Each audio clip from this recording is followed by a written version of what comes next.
the look on their faces the first time that they stand up and are able to support their own or look at their spouse in their eyes, and the spouse gets teary-eyed because that's the first time that they have seen their loved one eye to eye in X amount of years. It is just absolutely inspirational, and if you're not crying at that point during your therapy session, then you might be in the wrong business.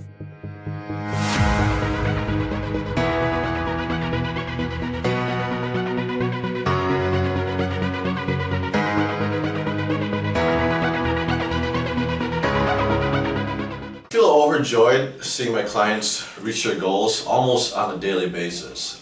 People come in and their families have doubts and their doctors tell them that they're going to be unable to walk or stand again, and every time we do something as simple as sit to stands, and every stand or every small step they take are just leaps and bounds for them. It's, for me, for us seeing it, it's such a simple thing, but for them they're trying their hardest and they've been working at it for years. So every time they're even able to stand up and get a little bit closer to their ultimate goals, I'm overjoyed.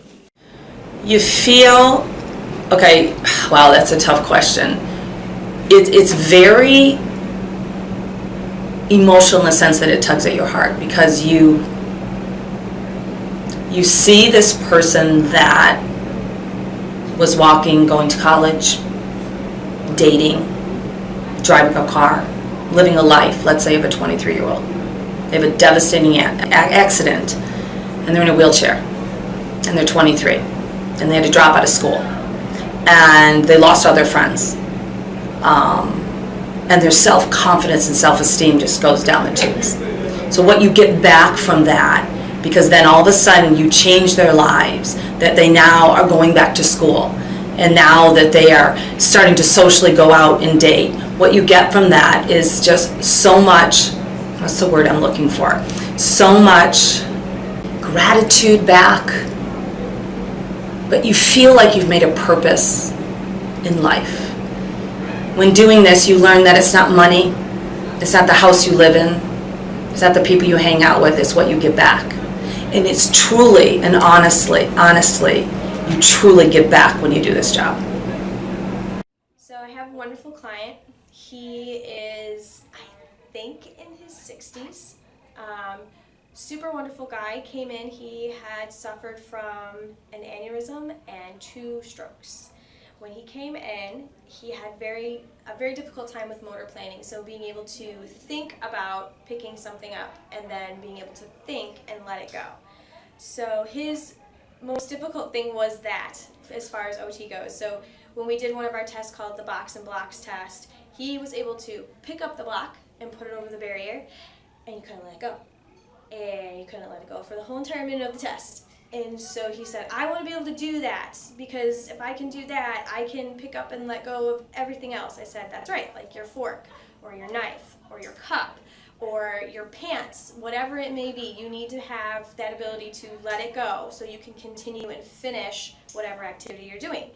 So we worked our little cans off on this, and we had so much fun doing it. And one day, we were actually in this room right here, and we had been trying to throw a ball. He could catch the ball, he could not release the ball, and the ball still stayed there. And so we're like, we got to be able to do this. How can we do this? So through lots of timing and some weight-bearing activities and some more motor planning tasks, one day we're in this room and I said, all right, I'm going to toss you the ball, throw it back, and it was spontaneous. And we sat in this room for 10 minutes and we threw the ball. We played catch amongst 3 people, and we just kept throwing the ball back and forth for probably 10 or 15 minutes. It was wonderful. It was a huge breakthrough for me. I felt like we'd finally reached his goal of, I can pick it up and I can let it go and I can time it and it is mine and I own it and I can do it. And I was just overjoyed. I actually almost cried, and I went and grabbed 3 therapists and were like, you have to see this, and brought them in so they could see, and it was phenomenal. It was a huge moment for me in my career, not just for him. I think that he was so ecstatic he didn't know what to do. He didn't really talk. He just kept throwing the ball and throwing the ball and throwing the ball until we stopped, and he said, don't stop, I won't be able to do it again. So then we said, now we have to try it. So we waited about 10 minutes and he tried it again. He was able to do it again. And that's when he just, I'm doing it. And he was elated. And since then, he has been able to put his shirt on with a full motion and being able to let it go and take it and let it go, pull it up and let it go, finish his thought. His brain is able to go from here to here, and so his life has changed so much. He's cutting his food, he's using spoons, he's doing all of his grooming tasks. He's really incorporating that hand into everything, and I think he's just so happy with where he has started and where he is now, and now he looks towards other goals and new things.